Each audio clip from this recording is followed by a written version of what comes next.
ಕನ್ನಡಿಗರ ವಿರೋಧದ ಮಧ್ಯೆ ಶಿವಸೇನೆ ಸೇರಿದ ಪ್ರಮೋದ್ ಮುತಾಲಿಕ್ ಈ ಬಗ್ಗೆ ಒಂದು ಬ್ರೇಕಿಂಗ್ ನ್ಯೂಸ್ ಇದೆ.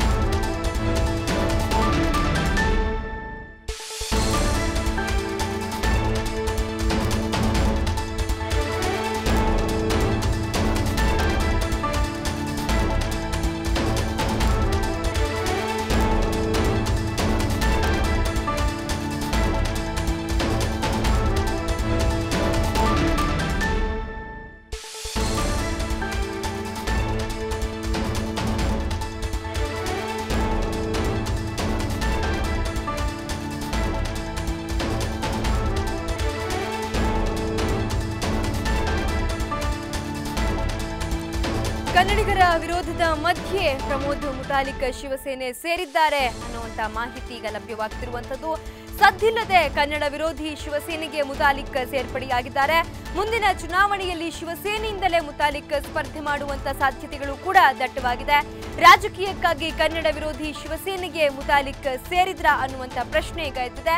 ಮಾತಾಡೋದು ಕನ್ನಡದ ಪರ ಆದ್ರೆ ಸೇರಿದ್ದು ಮಾತ್ರ ಕನ್ನಡ ವಿರೋಧಿ ಅನ್ನುವಂತ ಹಣಪಟ್ಟಿ ಹೊತ್ತಿರುವಂತಹ ಶಿವಸೇನೆಗೆ ಕನ್ನಡ ಪರ ಸಂಘಟನೆಗಳ ವಿರೋಧವಿದ್ರೂ ಕೂಡ ಶಿವಸೇನೆಗೆ ಸೇರಿದ್ದೇಕೆ ಅನ್ನುವಂಥದ್ದೇ ಈಗ ಯಕ್ಷ ಪ್ರಶ್ನೆ ಆಗಿರುವಂಥದ್ದು. ಮುತಾಲಿಕ್ಗೆ ಕನ್ನಡ ನಾಡಿಗಿಂತ ಶಿವಸೇನೆಗೆ ಹೆಚ್ಚಾಯ್ತಾ ಅನ್ನುವಂಥದ್ದು ಕೂಡ. ಹಾಗೆ ನದಿ ಮತ್ತು ಬೆಳಗಾವಿ ವಿಚಾರದಲ್ಲಿ ಸದಾ ಖ್ಯಾತೆ ತೆಗೆಯುವಂತಹ ಶಿವಸೇನೆಗೆ ಸೇರ್ಪಡೆ ಆಗುವಂತ ಅವಶ್ಯಕತೆಯಾದ್ರೂ ಏನಿತ್ತು ಅನ್ನುವಂಥದ್ದು. ಹಾಗೆ ಕರ್ನಾಟಕದಲ್ಲೇ ಇದ್ದು ಕನ್ನಡಿಗರ ವಿರುದ್ಧ ಮುತಾಲಿಕ್ ನಿಂತ್ರ ಅನ್ನುವಂಥದ್ದು ಕೂಡ ಈಗ ಪ್ರಶ್ನೆಯಾಗಿ ಉಳಿದಿದೆ.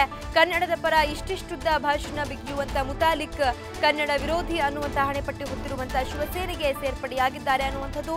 ರಾಜಕೀಯಕ್ಕಾಗಿ ಶಿವಸೇನೆಯ ಸೇರ್ಪಡೆಗೊಂಡಿದ್ದಾರೆ. ಕನ್ನಡ ಪರ ಸಂಘಟನೆಗಳ ವಿರೋಧವಿತ್ತು ಶಿವಸೇನೆ ಸೇರ್ಪಡೆ ಆಗಲಿಕ್ಕೆ. ಆದ್ರೆ ಅದರ ಹೊರತಾಗಿಯೂ ಕೂಡ ಮುತಾಲಿಕ್ ಶಿವಸೇನೆಯನ್ನ ಆಯ್ಕೆ ಮಾಡಿಕೊಂಡಿದ್ದಾರೆ. ಕನ್ನಡ ನಾಡಿಗಿಂತ ಶಿವಸೇನೆಗೆ ಹೆಚ್ಚಾಯಿತು ಅನ್ನುವಂಥದ್ದು. ಎಲ್ಲೋ ಒಂದು ಕಡೆ ತಮ್ಮ ರಾಜಕೀಯಕ್ಕಾಗಿ ತಮ್ಮ ರಾಜಕೀಯ ಭವಿಷ್ಯಕ್ಕಾಗಿ ಶಿವಸೇನೆಯನ್ನ ಆಯ್ಕೆ ಮಾಡಿಕೊಂಡ್ರ ಮುತಾಲಿಕ್ ಅನ್ನುವಂಥದ್ದು. ಶಿವಸೇನೆಯನ್ನ ಸೇರಿದ್ದಾರೆ, ಅದರಲ್ಲೂ ಗೌಪ್ಯವಾಗಿ ಈಗಾಗಲೇ ಶಿವಸೇನೆಯನ್ನ ಸೇರಿದ್ದಾರೆ ಅನ್ನುವಂಥ ಒಂದು ಮಾಹಿತಿಗಳು ಕೂಡ ಬೆಳಕಿಗೆ ಬರ್ತಿರುವಂಥದ್ದು. ಸದ್ದಿಲ್ಲದೆ ಕನ್ನಡ ವಿರೋಧಿ ಶಿವಸೇನೆಗೆ ಸೇರ್ಪಡೆಗೊಂಡಿದ್ದಾರೆ. ಕನ್ನಡ ಸಂಘಟನೆಗಳು ಈ ಒಂದು ವಿಚಾರಕ್ಕೆ ಸಂಬಂಧಪಟ್ಟಂತೆ ಸಾಕಷ್ಟು ವಿರೋಧವನ್ನ ವ್ಯಕ್ತಪಡಿಸಿದ್ರು. ಇನ್ನು ಈ ಬಗ್ಗೆ ಮತ್ತಷ್ಟು ಡೀಟೇಲ್ಸ್ ಅನ್ನ ನೀಡ್ತಾರೆ ನಮ್ಮ ಪ್ರತಿನಿಧಿ ಕಿರಣ. ಕನ್ನಡದ ಪರ ಇಷ್ಟಿಷ್ಟುದ್ದ ಭಾಷಣ ಮಾಡುವಂತ ಮುತಾಲಿಕ್ ಯಾಕೆ ಈ ಒಂದು ಆಯ್ಕೆಯನ್ನ ಮಾಡಿಕೊಂಡ್ರು, ಈ ಒಂದು ನಿರ್ಧಾರವನ್ನ ತೆಗೆದುಕೊಂಡಿದ್ದಾದ್ರು ಯಾಕೆ ಅಂತ? ಅಂಕಿತ, ಈ ಮೊದಲು ಬಿಜೆಪಿಯಿಂದ ಕೆಲ ಭಿನ್ನಾಭಿಪ್ರಾಯಗಳಿಂದ ಬೇರ್ಪಟ್ಟಿದಂತಹ ಮುತಾಲಿಕ್ ಅವರು ಸದ್ದಿಲ್ಲದೆ ಕನ್ನಡ ವಿರೋಧಿ ಶಿವಸೇನೆಯನ್ನ ಸೇರ್ಪಡೆಗೊಂಡಿರುವಂತದ್ದು. ಅಂದ್ರೆ ಇದಕ್ಕಿಂತ ಮುಂಚೆ ಅನೇಕ ವಿವಾದಗಳಿಗೆ ಕಾರಣವಾಗಿದ್ದಂತಹ ಈ ಸೇರ್ತಾರೆ ಅನ್ನುವಂತಹ ಒಂದು ವಿಷಯವೇ ಅನೇಕ ವಿವಾದಗಳಿಗೆ ಕಾರಣವಾಗಿತ್ತು. ಅಲ್ಲದೆ ಕರ್ನಾಟಕದಲ್ಲಿ ಎಷ್ಟೋ ಕನ್ನಡ ಪರ ಸಂಘಟನೆಗಳು ಪ್ರತಿಭಟನೆಯನ್ನು ನಡೆಸಿದ್ವು. ಇದೆಲ್ಲದರ ಹಿನ್ನೆಲೆಯಲ್ಲಿ ಗೊತ್ತಿಲ್ಲದೆ ಹುಟ್ಟಲ್ಲಿ ಅವರು ಒಂದು ಪಕ್ಷಕ್ಕೆ ಸೇರ್ಪಡೆಗೊಂಡಿರುವಂತದ್ದು. ಅಲ್ಲದೆ ಮುಂದಿನ ವಿಧಾನಸಭಾ ಚುನಾವಣೆಯಲ್ಲಿ ನಾವು ಯಾವ ಪಕ್ಷದೊಂದಿಗೂ ಸಹ ಮೈತ್ರಿಯನ್ನ ಮಾಡ್ಕೊಳ್ಳೋದಿಲ್ಲ, ಸ್ವತಂತ್ರವಾಗಿ ಕಣಕ್ಕಿಳಿತಿದೆ ಅನ್ನುವಂತಹ ಒಂದು ಹೇಳಿಕೆಯನ್ನ ಮುತಾಲಿಕ್ ಅವರು ನೀಡಿದ್ರು. ಆದ್ರೆ ಈಗ ಶಿವಸೇನೆಯೊಂದಿಗೆ ಸೇರ್ಪಡೆ ಆಗೋದ್ರ ಜೊತೆಗೆ ಕಿರಣ ಮತ್ತೆ ನಾವು ನಿಮ್ಮನ್ನ ಸಂಪರ್ಕ ಮಾಡ್ತೀವಿ. ಈಗ ಈ ಬಗ್ಗೆ ಮಾತನಾಡಲಿಕ್ಕೆ ಸ್ವತಃ ಮುತಾಲಿಕ್ ಅವರೇ ದೂರವಾಣಿ ಸಂಪರ್ಕದಲ್ಲಿದ್ದಾರೆ. ಮುತಾಲಿಕ್ ಅವರೇ ನಮಸ್ತೆ. ನಮಸ್ಕಾರ. ಮುತಾಲಿಕ್ ಅವರೇ, ಈಗ ನೀವು ಶಿವಸೇನೆಯನ್ನ ಸೇರಿದ್ದೀರಿ ಅನ್ನುವಂತ ಮಾಹಿತಿಗಳು ಲಭ್ಯವಾಗ್ತಾ ಇದೆ, ಏನ್ ಹೇಳ್ತೀರಿ ಈ ಬಗ್ಗೆ?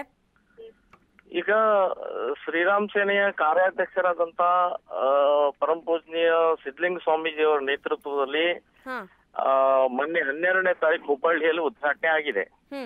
ನಾನು ಈ ತಿಂಗಳ ಕೊನೆಗೆ ಜಾಯಿನ್ ಆಗ್ತಾ ಇದ್ದೀನಿ. ಸೊ ಅವರ ನೇತೃತ್ವದಲ್ಲಿ ಈಗ ಪ್ರಾರಂಭ ಆಗಿದೆ. ಅಂದ್ರೆ ಶಿವಸೇನೆಗೆ ಸೇರ್ಪಡೆ ಆಗ್ತೀರಿ? ಹೌದು, ನಾನು ಶಿವಸೇನೆ ಸೇರ್ಪಡೆ ಆಗ್ತೀನಿ. ಮುತಾಲಿಕ್ ಅವರೇ, ಇದಕ್ಕೆ ಕನ್ನಡ ಸಂಘಟನೆಗಳ ವಿರೋಧ ಇತ್ತು, ಇದರ ನಡುವೆಯೂ ಕೂಡ ಶಿವಸೇನೆಯನ್ನ ಆಯ್ಕೆ ಮಾಡ್ಕೊಂಡಿದ್ ಯಾಕೆ ಅಂತ? ವಿರೋಧ ಇದ್ದೇ ಇರುತ್ತೆ. ವಿರೋಧವನ್ನ ನಾವು ಫೇಸ್ ಮಾಡ್ತೀವಿ. ಇವತ್ತು ಕರ್ನಾಟಕದ ಶಿವಸೇನೆ ಕನ್ನಡಿಗರಿಗೋಸ್ಕರ ಕರ್ನಾಟಕದ ಯಾವುದೇ ಅನ್ಯಾಯವನ್ನ ಸಹನೆ ಮಾಡದೆ ನಾವು ಒಂದು ಹಿಂದುತ್ವಗೋಸ್ಕರ ಹೋರಾಟ ಮಾಡುವಂತ ಪಕ್ಷ ಇದ್ದಿದ್ರಿಂದ ನಾವು ಪ್ರಾರಂಭ ಮಾಡ್ತಾ ಇದೀವಿ. ಅಲ್ಲ ಸರಿ, ಆದ್ರೆ ಶಿವಸೇನೆಗೆ ಕನ್ನಡಿಗರ ವಿರೋಧಿ ಅನ್ನುವಂತ ಒಂದು ಹಣೆಪಟ್ಟಿ ಇದೆ. ಮೊದಲಿನಿಂದಲೂ ಕೂಡ ಕನ್ನಡಕ್ಕೆ ವಿರೋಧವಾದಂತ ಕೆಲಸಗಳಲ್ಲಿ ಭಾಗಿಯಾಗ್ತಿದೆ ಅನ್ನುವಂಥದ್ದು. ಅಲ್ಲ ಇದೆ, ಆದ್ರೆ ಶಿವಸೇನೆ ಒಂದೇ ಅಲ್ಲ, ಮಹಾರಾಷ್ಟ್ರದ ಕಾಂಗ್ರೆಸ್ ಇರ್ಬೋದು, ಮಹಾರಾಷ್ಟ್ರದ ಬಿಜೆಪಿ ಇರ್ಬೋದು, ಇವರೆಲ್ಲರೂ ಕೂಡ ಬೆಳಗಾವಿ ಮಹಾರಾಷ್ಟ್ರಕ್ಕೆ ಸೇರ್ಬೇಕು ಅಂತ ಹೇಳ್ತಾರ ಅವರು. ಕರ್ನಾಟಕದ ಕಾಂಗ್ರೆಸ್ ಬಿಜೆಪಿ ಹೇಗೆ ಇವತ್ತು ಬೆಳಗಾವಿ ಕರ್ನಾಟಕಕ್ಕೆ ಸೇರ್ಬೇಕು ಅಂತ ಹೇಳ್ತಾರೋ, ಅದೇ ಮಾದರಿಯಲ್ಲಿ ಅಂದ್ರೆ ರಾಷ್ಟ್ರೀಯ ಪಕ್ಷಗಳೇ ಇವತ್ತು ದ್ವಂದ್ವದಲ್ಲಿ ಇದಾವೆ. ಅವರು ಹೇಳ್ಬಹುದಾದ್ರೆ ಶಿವಸೇನೆ ಅಲ್ಲಿ ಮಹಾರಾಷ್ಟ್ರದಲ್ಲಿ ಅವ್ರು ಹೇಳ್ತಾರೆ, ಆದ್ರೆ ಕರ್ನಾಟಕದಲ್ಲಿ ನಾವು ಬೆಳಗಾವಿ ಕರ್ನಾಟಕತೆ ಅಂತ ಅನ್ನುವಂತದ್ದು ಬದ್ಧರಾಗಿದ್ದೀವಿ ಅದಕ್ಕೆ.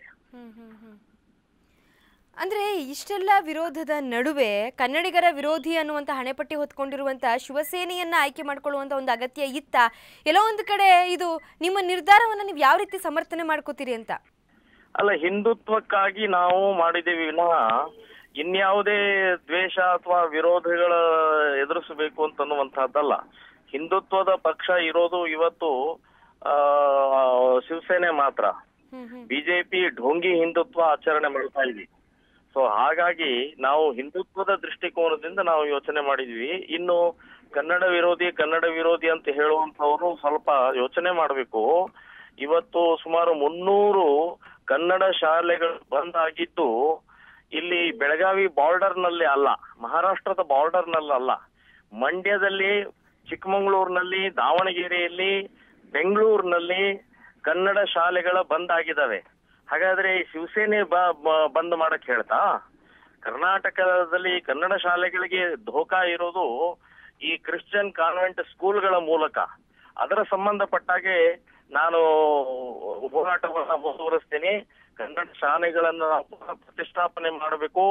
ಇವತ್ತು ಕ್ರಿಶ್ಚಿಯನ್ ಕಾನ್ವೆಂಟ್ ಸ್ಕೂಲ್ಗಳ ಮೂಲಕ ಏನು ಕನ್ನಡಕ್ಕೆ ಅನ್ಯಾಯ ಆಗ್ತಾ ಇದೆ, ಅದರ ವಿರುದ್ಧವೂ ಆ ಶಿವಸೇನೆ ಹೋರಾಟ ಮಾಡುತ್ತೆ. ಮುತಾಲಿಕ್ ಅವರು, ಈಗ ಅವ್ರ ಮೇಲೆ ಇವ್ರ ಮೇಲೆ ಆರೋಪ ಮಾಡೋದು ಮತ್ತೆ ನಿಮ್ಮ ಮೇಲೆ ಅದೇ ರೀತಿಯಾದಂತ ಆರೋಪಗಳು ಕೇಳಿ ಬಂದಾಗ ನೀವು ಹೊರಳ್ಕೊಳ್ಳುವಂತ ಒಂದು ಪ್ರಯತ್ನ ಮಾಡ್ತೀರಾ ಅಂತ? ಏನು ಆರೋಪ? ಈಗ ನೀವು ಹೇಳ್ತಿರುವಂತದ್ದು ಭಾಷೆ ಮತ್ತು ನೆಲದ ವಿಚಾರಕ್ಕೆ ಬಂದಾಗ ಪ್ರಮೋದ್ ಮುತಾಲಿಕ್ ಅವರಿಗೆ ರಾಜಕೀಯವೇ ಮುಖ್ಯ ಆಯ್ತು, ಹಾಗಾಗಿ ಶಿವಸೇನೆಯ ಸೇರ್ಪಡೆಗೊಳ್ಳಿಕ್ಕೆ ಹೊರಟಿದ್ದಾರೆ ಅಂತ ಈಗ ಸಾಕಷ್ಟು ಆರೋಪಗಳು ಕೇಳಿ ಬರ್ತಿದೆ ನಿಮ್ಮ ಮೇಲೆ. ನೋಡಿ, ಕರ್ನಾಟಕಕ್ಕೆ ಅನ್ಯಾಯ ಮಾಡಿದಂತದ್ದು ನಾವೇನು ಎಲ್ಲೂ ಯಾವುದೇ ರೀತಿಯ ಅನ್ಯಾಯ ಮಾಡಿಲ್ಲ, ಮುಂದೇನು ಮಾಡುವುದಿಲ್ಲ. ಸೊ ಯಾವುದೇ ರೀತಿಯ ಇದು ಮಾಡಿದಾಗ ಈ ರೀತಿ ಟೀಕೆಗಳು, ವಿರೋಧಗಳು ಇದ್ದೇ ಇರ್ತವೆ. ನಾವು ಅದನ್ನು ಎದುರಿಸಿ ನಮ್ಮ ಸಂಘಟನೆ, ನಮ್ಮ ಪಕ್ಷವನ್ನು ನಾವು ಕಟ್ತೀವಿ. ಮುತಾಲಿಕ್ ಅವರೇ, ಮತ್ತೊಂದು ನೀವೇನು ಹಿಂದುತ್ವ ಅನ್ನುವಂಥದ್ದು ಏನು ಮಾತಾಡ್ತಿದ್ದೀರಿ, ಅಂದ್ರೆ ಹಿಂದುತ್ವವನ್ನ ಉಳಿಸಬೇಕು, ಅದ್ರ ಪರವಾಗಿ ನೀವು ಒಂದು ಹೋರಾಟವನ್ನ ಮಾಡಬೇಕು ಅಂತಂದ್ರೆ ಶಿವಸೇನೆ ಒಂದೇನಾ ನಿಮ್ಗೆ ಆಯ್ಕೆ ಇದ್ದಿದ್ದು? ಹಾಗಿದ್ರೆ ಬೇರೆ ಆಯ್ಕೆ ಇಲ್ಲ. ಬೇರೆ ಎಲ್ಲರೂ ಕೂಡ ಇವತ್ತು ಹಿಂದೂ ವಿರೋಧಿ ಪಕ್ಷಗಳಾಗಿದ್ದಾವೆ. ಕಾಂಗ್ರೆಸ್, ಜೆಡಿಎಸ್, ಬಿಜೆಪಿ ಕೂಡ ಢೋಂಗಿ ಹಿಂದುತ್ವಾದಿ ಆಚರಣೆ ಮಾಡ್ತಾ ಇದೆ, ನಿಜವಾದ ಹಿಂದುತ್ವವನ್ನು ಆಚರಣೆ ಮಾಡ್ತಾ ಇಲ್ಲ. ಹೀಗಾಗಿ ಶಿವಸೇನೆ ಮಾತ್ರ ನಿಜವಾದ ಹಿಂದುತ್ವವನ್ನು ಆಚರಣೆ ಮಾಡ್ತಿರೋದಾಯ್ತು. ಅಂದ್ರೆ ನಿಮ್ಮರ್ಥದಲ್ಲಿ ಶಿವಸೇನೆ ಮಾತ್ರ ನಿಜವಾದ ಹಿಂದುತ್ವವನ್ನ ಆಚರಣೆ ಮಾಡ್ತಿರೋದು ಅಂತ? ಹೌದು. ನಿಮ್ಮ ಅರ್ಥದಲ್ಲಿ ದೇಶದಲ್ಲಿ ಬಾಳಾ ಸಾಹೇಬ್ ಠಾಕ್ರೆ ಅವರ ಹೆಸರಿದೆ. ಅವರು ನಿಜವಾದ ಹಿಂದೂವಾದಿಗಳು. ಸೊ ಅವರ ಹಿನ್ನೆಲೆಯಲ್ಲೇ ನಾವು ಅದನ್ನ ಯೋಚನೆ ಮಾಡಿ ನಾವು ಕರ್ನಾಟಕದಲ್ಲಿ ಮಾಡ್ತಾ ಇದೀವಿ. ಅಂದ್ರೆ ಕನ್ನಡ ವಿರೋಧಿ ಆದ್ರೂ ಪರವಾಗಿಲ್ಲ, ಹಿಂದುತ್ವ ಕಾಪಾಡ್ಬೇಕು ನೀವು. ಯಾರು ಹೇಳಿದ್ರು? ನೀವ್ ಹೇಳ್ತಾ ಇದ್ರಿ ಅಷ್ಟೇ, ನಾನೇನ್ ಅಲ್ಲ. ಅಂದ್ರೆ ಮುಂಚೆ ನೀವ್ ಹೇಳಿದ್ರಿ ಸ್ವತಂತ್ರವಾಗಿ ನಿಲ್ತೀವಿ, ಆ ಭಾಷೆಗೆ ನಾವು ಬೆಲೆಯನ್ನ ಕೊಡ್ತೀವಿ, ಕನ್ನಡ ವಿರೋಧಿ ಆದಂತ ಯಾವುದೇ ಇದಕ್ಕೆ ಹೋಗೋದಿಲ್ಲ ಅಂತ. ಆದ್ರೆ ಈಗ ನಾನಂತೂ ಹೇಳಿಲ್ಲ. ನೀವು ವಿರೋಧಿಗಳು ಇರಬಹುದು, ನಾನು ವಿರೋಧ ಇಲ್ಲ. ಅಲ್ಲ, ಯಾರಿಗೆ ಹೇಳ್ತಿದ್ದೀರಿ ವಿರೋಧಿ ಅಂತ? ಈಗ ಮಾತುಗಳು ನೀವೇ ಹೇಳ್ತಾ ಇದ್ರಿ. ಈಗ ಕನ್ನಡ ವಿರೋಧ ಆದ್ರೂ ಕೂಡ ನೀವು ನಿಂತ್ಕೊಳ್ತೀರಿ ಅಂತ ಹೇಳಿದ್ರೆ ನೀವು ಯಾವ ಆಧಾರದ ಮೇಲೆ ಹೇಳ್ತೀರಿ? ಅಲ್ಲ ಮುತಾಲಿಕ್ ಅವರೇ, ಕನ್ನಡ ವಿರೋಧಿ ಶಿವಸೇನೆಗೆ ಸೇರ್ಪಡೆಗೊಂಡಿರೋದಕ್ಕೆ ನೀವು ಸಮರ್ಥನೆಯನ್ನ ಕೊಡ್ತೀರಿ. ಕನ್ನಡ ವಿರೋಧಿ ಅಂತ ಹೇಗೆ ಹೇಳ್ತಾರೆ? ನೀವು ವಿರೋಧಿಗಳು ಸಾಕಷ್ಟು ಬಾರಿ ಮುತಾಲಿಕ್ ಅವರೇ ಯೋಚನೆ ಮಾಡ್ಲಿ. ಮಾತನಾಡೋ ಬರದಲ್ಲಿ ಒಂದು ಉದಾಹರಣೆ ಹೇಳಿದೆ. 300 ಶಾಲೆಗಳ ಬಂದಾಗಿದ್ದು ಒಂದು ಉದಾಹರಣೆ ಹೇಳಿದೆ. ಇಂಥವು 10 ಉದಾಹರಣೆಗಳಿದ್ದಾವೆ. ಕನ್ನಡಕ ದ್ರೋಹ ಬಗೆಯುವಂತವರು ಶಿವಸೇನೆ ಅಲ್ಲ. ಹಾಗಿದ್ರೆ ಶಿವಸೇನೆ ಕನ್ನಡಕ್ಕೆ ದ್ರೋಹ ಬಗೆಯುವಂತ, ಕನ್ನಡಿಗರಿಗೆ ನೋವಾಗುವಂತ ಯಾವುದೇ ಕಾರ್ಯಗಳಲ್ಲಿ ಭಾಗಿಯಾಗಿಲ್ಲ. ಅವ್ರು ಅಲ್ಲಿ ಮಾಡಿರ್ಬೋದು, ಆದ್ರೆ ಇಲ್ಲಿ ಮಾಡಲ್ಲಲ್ಲ ನಾವು.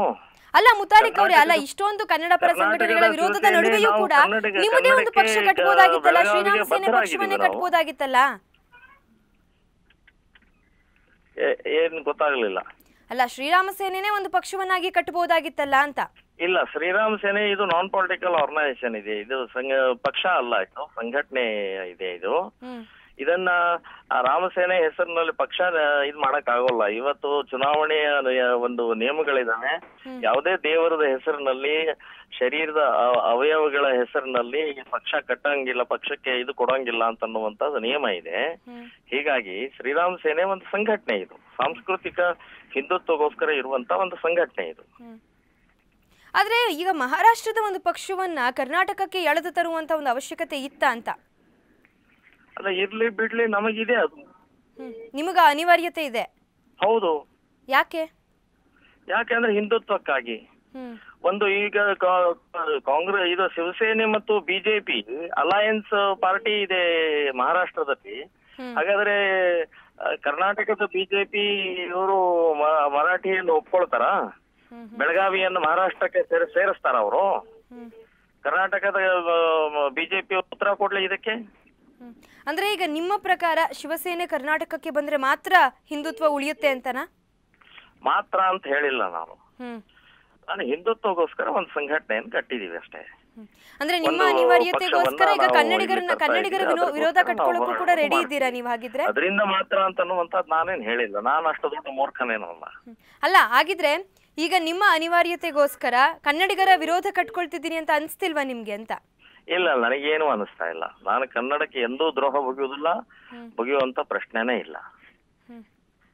ಈಗ ಎಷ್ಟು ಕ್ಷೇತ್ರಗಳಲ್ಲಿ ಶಿವಸೇನೆ ಸ್ಪರ್ಧಿಸುತ್ತೆ ಅಂತ? 50 ಕ್ಷೇತ್ರದಲ್ಲಿ ನಾವು ಈಗಾಗಲೇ ಗುರುತಿಸಿದೀವಿ. ಸೊ 50 ಕ್ಷೇತ್ರದಲ್ಲಿ ಸ್ಪರ್ಧೆ ಮಾಡ್ತೀವಿ. ಕನಿಷ್ಠ 5 ರಿಂದ 10 ಸೀಟ್ ನಿಶ್ಚಿತವಾಗಿ ಗೆಲ್ತೀವಿ ಅಂತ ಅನ್ನೋದು ಹೇಳ್ತೀನಿ ನಾನು. ಈಗ ನಿಮ್ಮನ್ನ ಕನ್ನಡಿಗರು ಒಪ್ಕೊಳ್ತಾರೆ, ಕರ್ನಾಟಕದಲ್ಲಿ ಶಿವಸೇನೆಗೆ ಒಂದು ಜಾಗ ಮಾಡ್ಕೊಡ್ತಾರೆ ಅಂತ ಅನ್ಸುತ್ತೆ ನಿಮ್ಗೆ? ಈಗಾಗಲೇ ನಾವು ಮೆಂಬರ್ಶಿಪ್ ಮಾಡಿದೀವಿ, 1 ಲಕ್ಷ ಮೆಂಬರ್ಸ್ ಆಗಿದ್ದಾರೆ. ಇವರೆಲ್ಲರೂ ಕನ್ನಡಿಗರೇ. ಸೊ ನಮ್ಮ ರಾಜ್ಯ ಏನು ಇನ್ಚಾರ್ಜ್ ಇದ್ದಾರೆ ಅವರು ಕೂಡ ಕನ್ನಡಿಗರೇ. 8 ಜನ ಏನು ಒಂದು ಸಮಿತಿ ರಚನೆ ಮಾಡಿದೆ, ಅವರು ಕನ್ನಡಿಗರೇ. ಸೊ ಯಾರು ಕೂಡ ಪಾಕಿಸ್ತಾನದಿಂದ ಬಂದಿಲ್ಲ, ಅಫ್ಘಾನಿಸ್ತಾನದಿಂದ ಬಂದಿಲ್ಲ, ಬಾಂಗ್ಲಾದೇಶದಿಂದ ಬಂದಿಲ್ಲ. ಈಗ 50 ಕ್ಷೇತ್ರಗಳಲ್ಲಿ ಸ್ಪರ್ಧೆ ಮಾಡ್ತೀನಿ ಅಂತ ಹೇಳ್ತಿದ್ದೀರಿ. 50 ಕ್ಷೇತ್ರಗಳಲ್ಲೂ ಕೂಡ ಗೆಲುವು ನಿಮ್ಮದಾದ್ರೆ ಯಾರಿಗೆ ನಿಮ್ ಸಪೋರ್ಟ್ ಆಗಬಹುದು ಮುಂದಿನ ದಿನದಲ್ಲಿ ಅಂತ? ಅದು ಮುಂದಿನ ವಿಚಾರ, ಅದು ಈಗೇನು ನಾನು ಹೇಳಕ್ಕಾಗಲ್ಲ. ಓಕೆ, ಧನ್ಯವಾದ ಪ್ರಮೋದ್ ಮುತಾಲಿಕ್ ಅವರೇ ಟಿವಿ5ನೊಂದಿಗೆ ಮಾತನಾಡಿದ್ದಕ್ಕೆ. ಒಂದು ರೀತಿ ರಾಜಕೀಯಕ್ಕಾಗಿ ಕನ್ನಡ ವಿರೋಧಿ ಶಿವಸೇನೆಗೆ ಮುತಾಲಿಕ್ ಸೇರ್ಪಡೆಗೊಳ್ಳುವಂಥದ್ದು ಈಗ ಬಹುತೇಕ ಖಚಿತವಾಗಿದೆ. ಅವರೇ ಅದನ್ನು ಸ್ಪಷ್ಟಪಡಿಸಿದ್ರು. ಈ ತಿಂಗಳ ಅಂತ್ಯಕ್ಕೆ ನಾನು ಸೇರ್ಪಡೆ ಆಗ್ತೀನಿ ಅನ್ನುವಂಥದ್ದನ್ನು ಹೇಳಿದ್ರು. ಹಿಂದುತ್ವವನ್ನು ಉಳಿಸ್ಲಿಕ್ಕಾಗಿ ನಾನು ಶಿವಸೇನೆಗೆ ಸೇರ್ಪಡೆ ಆಗ್ತಾ ಇದ್ದೀನಿ. ಇಲ್ಲಿರುವಂಥ ರಾಷ್ಟ್ರೀಯ ಪಕ್ಷಗಳೇನಿದೆ ಅದು ನಿಜವಾದ ಹಿಂದುತ್ವವನ್ನು ಉಳಿಸುವಂಥ ಒಂದು ಕೆಲಸವನ್ನು ಮಾಡ್ತಾ ಇಲ್ಲ. ಹಾಗಾಗಿ ಅನಿವಾರ್ಯವಾಗಿ ನಾನು ಶಿವಸೇನೆಗೆ ಸೇರ್ಪಡೆ ಆಗ್ತಿದ್ದೀನಿ ಅನ್ನುವಂಥ ಒಂದು ಸ್ಪಷ್ಟನೆಯನ್ನು ಅವರೇ ಹೇಳಿದಂಥದ್ದು. ಎಲ್ಲೊಂದು ಕಡೆ ಕನ್ನಡ ಸಂಘಟನೆಗಳು ಈ ಒಂದು ವಿಚಾರಕ್ಕೆ ಸಂಬಂಧಪಟ್ಟಂತೆ ಸಾಕಷ್ಟು ವಿರೋಧವನ್ನು ವ್ಯಕ್ತಪಡಿಸಿದ್ವು. ಆದರೆ ಆ ವಿರೋಧದ ನಡುವೆಯೂ ಕೂಡ ಮುತಾಲಿಕ್ ಇಂಥ ಒಂದು ನಿರ್ಧಾರವನ್ನು ತೆಗೆದುಕೊಂಡಿರುವಂಥದ್ದು. ಶಿವಸೇನೆಗೆ ತಿಂಗಳಾಂತ್ಯದಲ್ಲಿ ಸೇರ್ಪಡೆಯಾಗಲಿದ್ದಾರೆ.